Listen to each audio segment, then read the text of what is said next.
My name is Anna. I was 26 years old, living in Texas. I worked as a graphic designer, and I believed in love, real love, forever love. That's when I met Michael. Michael was confident, smart, and very ambitious. He worked in finance, always talking about success and big dreams. We met at a company event. He said, "I know this sounds crazy, but I feel like I've known you forever." I smiled and believed him. Our relationship moved fast. Dates, trips, late-night calls. He bought me gifts, introduced me to his friends, talked about marriage. After 1 year, he proposed on a beach. With candles and music, I said yes, without fear. Everyone said we were perfect. My parents loved him. My friends envied me. I felt lucky. I thought I found the man of my dreams. We got married in a small ceremony.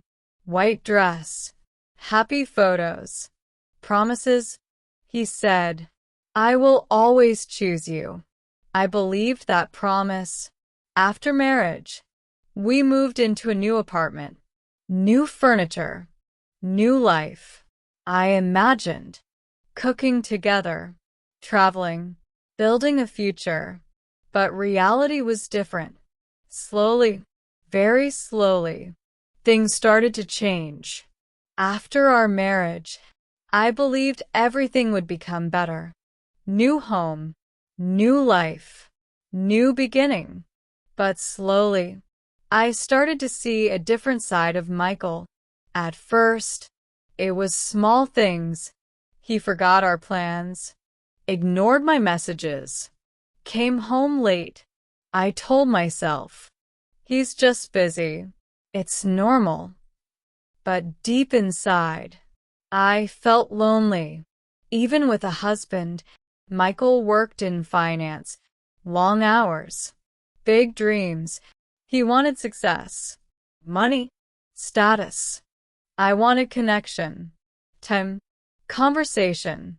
We were living in the same house, but different worlds. One evening, I cooked dinner, his favorite food. I waited 2 hours. He came home, talking on the phone. He said, "Eat without me. I'm tired." That night, I ate alone. I realized something painful. Marriage didn't make me less lonely. It made me more aware of it. I tried to talk to him. I said, "Michael, I miss you." He replied, "You're too emotional. You think too much." Those words hurt more than silence. Months passed.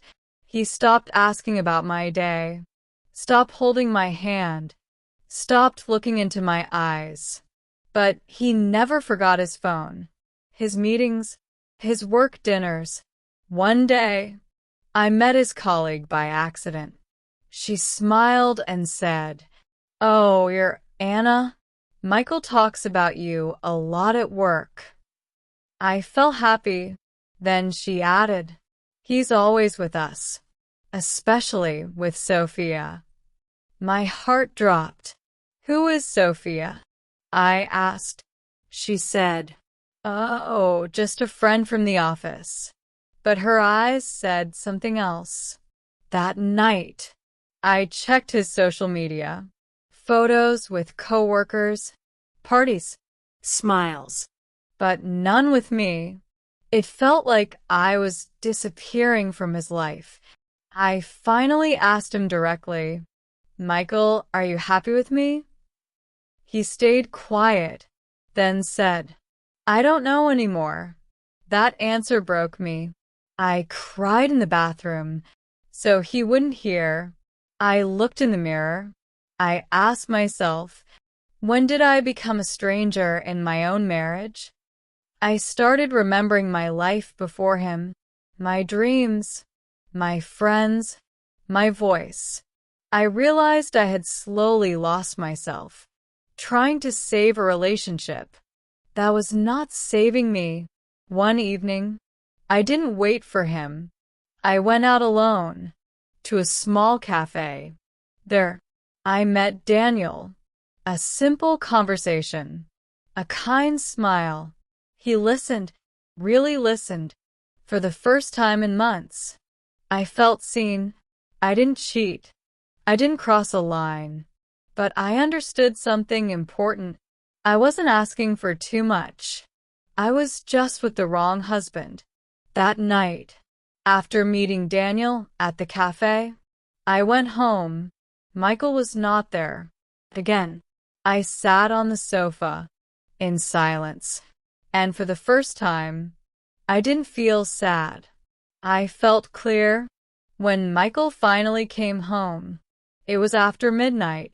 He looked tired, but normal, like always.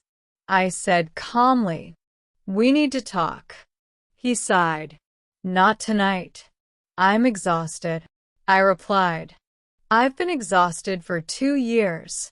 He looked at me, really looked. For the first time in months, I said, "I don't feel like your wife. I feel like a background character in your life." He stayed quiet. I continued, "I'm lonely with you, and I'm tired of pretending I'm okay." He said, "I'm doing this for us, for our future." I answered, "But I'm not in that future anymore." Silence.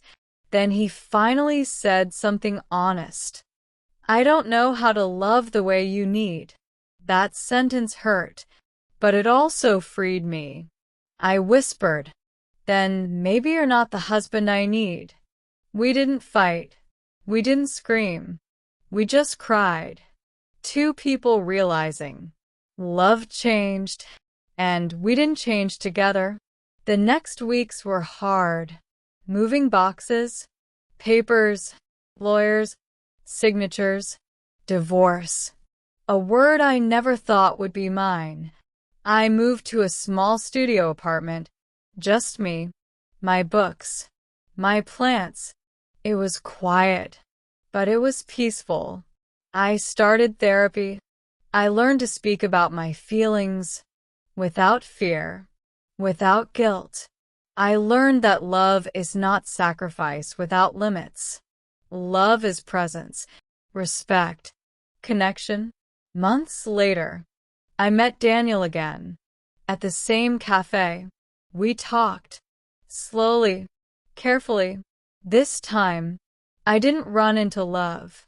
I walked into it with open eyes. But the real love story was not about Daniel or Michael. It was about me, the woman who stayed too long, the woman who learned to leave, the woman who chose herself.